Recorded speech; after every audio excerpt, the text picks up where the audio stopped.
Secretary Rubio said that they were aggressively removing visas of Chinese students. Yesterday, you said you wanted to allow 600,000 Chinese students to study in the United States. Could you and the Secretary clarify what is the policy on Chinese students in the United States? Well, we think we're getting along very well with China. And I'm getting along very well with President Xi. I think it's very insulting to say students can't come here, because they'll go out, they'll start building schools, and they'll be able to survive it. But I like that their students come here. I like that other countries' students come here. And you know what would happen if they didn't? Our college system would go to hell very quickly. You'd have, and it wouldn't be the top colleges. It would be colleges that struggle on the bottom. And you take out 300,000 or 600,000 students out of the system. I like having, and I told this to President Xi, that we're honored to have their students here. Now, with that, we check and we're careful and we see who's there. And Marco wants that. We're in the same position. But we have a tremendous college system, the best in the world. Nobody even close. That's why China sends them here. Hello, Bobby Jones here for Midas Touch and Valor Media Networks. January 20th, 2025, President Trump took the oath of office to start his second term as president of the United States. And in that, he wasted no time in starting a war that is now being called the war on intellect. Within hours of entering the White House, President Trump began to implement an educational policy that has seen children from ages 4 all the way to grown adults in their senior years be affected by a deliberate attack on educational institutions in the United States that Trump and his administration does not feel like reflect the values and the ideas that he wants to push forward for America moving forward. Now, like many things in the second administration, the genesis of this movement can be traced back to the infamous Project 2025 manual on how to run the United States of America in this second Trump administration. But the damage that's being done goes beyond just short term. It also moves into long-term devaluing of the educational process and could have an effect on America both strategically and intellectually far, far into the future. In this video, we're going to talk about what has exactly happened since January 20th, 2025, who's been impacted and affected by it, and most importantly, what does it say long-term about the American public and its intellectual curiosity? Among the first things that President Trump did, and I mean within hours of taking the oath of office, he began to immediately roll back protections that made it possible for various members of American society, particularly in K through 12 school, to feel safe in their environment. Specifically, he targeted the LGBTQ plus community. He also targeted those who were considered DEI personnel and even accessibility challenged personnel.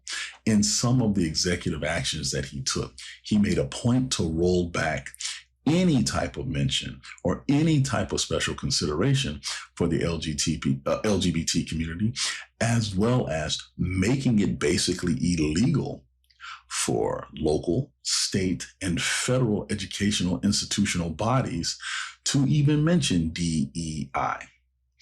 They, of course, famously used AI to try to wipe out anything that mentioned DEI in federal government, but there were conditions to congressionally approved federal funding that President Trump had the Department of Education withhold unless local school districts basically pledged fealty to the ideas that Trump wanted pushed. Meaning, if you did actually recognize the historical and systemic racist issues the country has had to deal with, you then could be subject to a withholding of federal funds.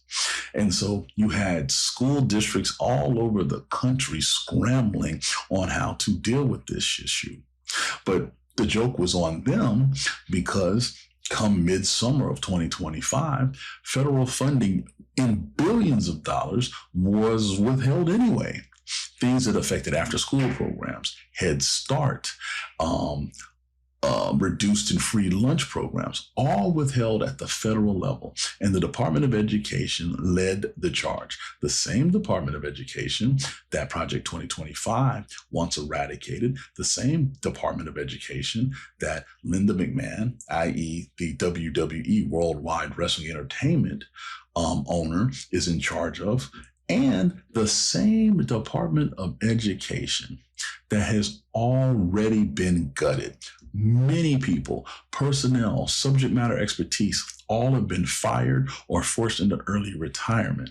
And so what you have is a situation where the very arm that Congress established to make sure that funding went to the right people at the grade school level all the way into college has been gutted.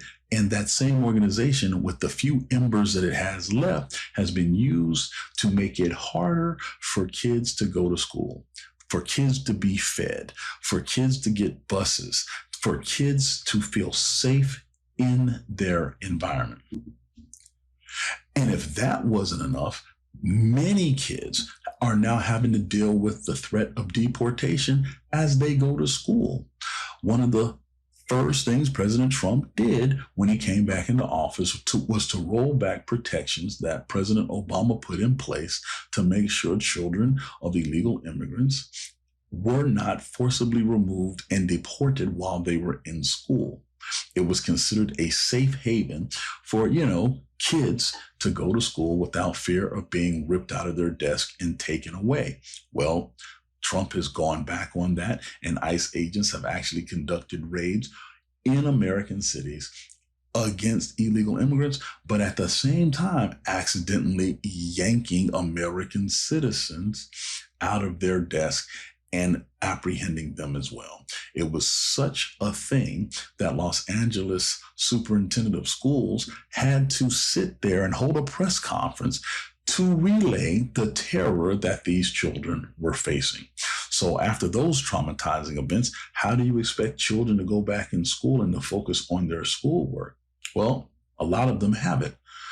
We've seen a rise in absentees in these areas that have been targeted by ICE, and the Department of Education, of course, not only stands by, they proactively do nothing to make sure that this continues to happen. But despite the lack of funding for programs like Head Start that have been shown to get kids that are impoverished much closer to going to college than without it, that's not good enough. So President Trump has also gone after the elite colleges and universities of America, starting with Harvard University. In an unprecedented move, the president has used his full might to go after Harvard and who they choose to admit to their institution. In this case, he's used the Secretary of State and the State Department to target the visas of foreign students who, depending on the year at Harvard, can make up 1/5 to 1/4 of the incoming class every year. So now we have seen the State Department, through diplomatic means, restrict who Harvard basically can admit. Now, of course, Harvard has sued, and this tit for tat has gone back and forth. I find it interesting that Harvard, the nation's oldest university, was on the docket first, considering I think President Trump's son, Barron, applied to get in but did not receive admission. I don't know if that has anything to do with it. What I do know is Harvard, along with other elite universities like Columbia, have been targeted because of the lack of fealty to the administration's belief on how education should be ran. We've had 45 other presidents, and we have never seen a president take such a keen interest in a university's curriculum. It literally is the opposite of academic freedom. And in a strange twist of irony, the fact that the president has frozen grants that allow kids to go to college, that make it easier and more viable for them to go, we have seen the president do a 180 on immigration, specifically 600,000 Chinese students that he said he's going to allow to come in and study in the United States. 600,000. His rationale being all of them will be paying full price for tuition. And without that influx of cash, these colleges and universities in America will be in bad financial shape. Ironic, seeing that the federal government is cutting funding to those very universities that he's going to allow Chinese students to attend. Needless to say, the backlash from the America First movement, aka MAGA, aka Trump's base, has been swift and harsh. The fact of the matter is, they see it as Americans being put on the back burner in support of foreign students. And they're right. They're right. But at the same time, that same group is not mad about the grants that have been canceled that fund cancer research and other medical advancements and other studies that have helped make humans have a much longer lifespan or a higher quality of life. What's happening is universities abroad, outside the borders of the United States, have opened their arms, ready to receive basically the prize of America's self-inflicted brain drain.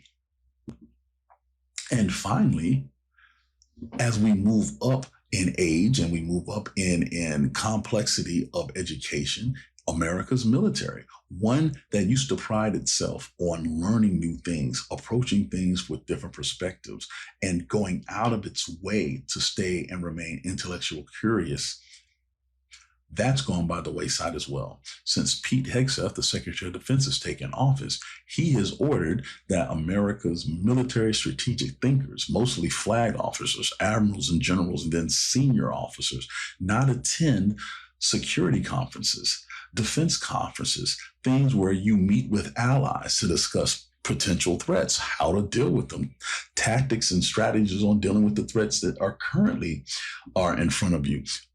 America has been MIA since basically the spring. And this is because at the Aspen Security Conference, one that America proudly has gone to in the past, Pete Hegseth said not to go because he did not want the American military to be subjected to globalist thinking and allies that do not hold President Trump in the highest esteem.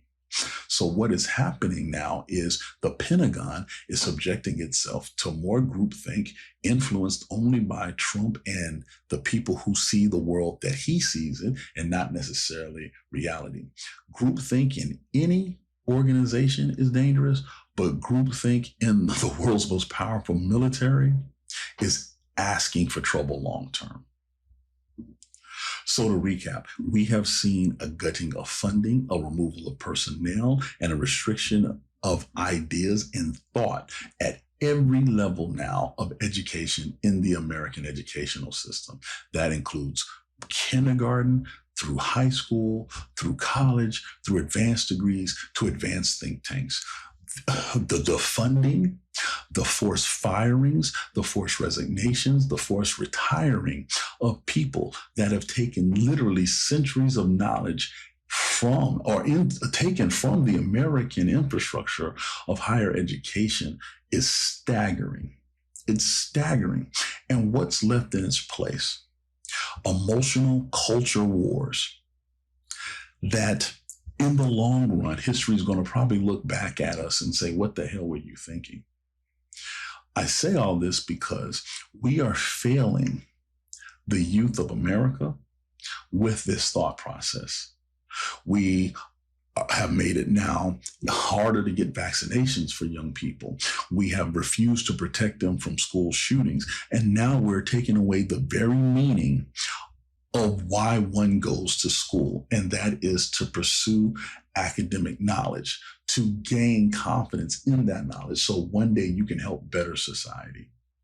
This has all happened in 8 months, where the United States of America, once looked upon as the place to go if you want to fully express academic ideas, has grown dark because of an ideological blanket that will take years for the country to recover from. Love this video? Support independent media and unlock exclusive content, ad-free videos, and custom emojis by becoming a paid member of our YouTube channel today. You can also gift memberships to others. Let's keep growing together.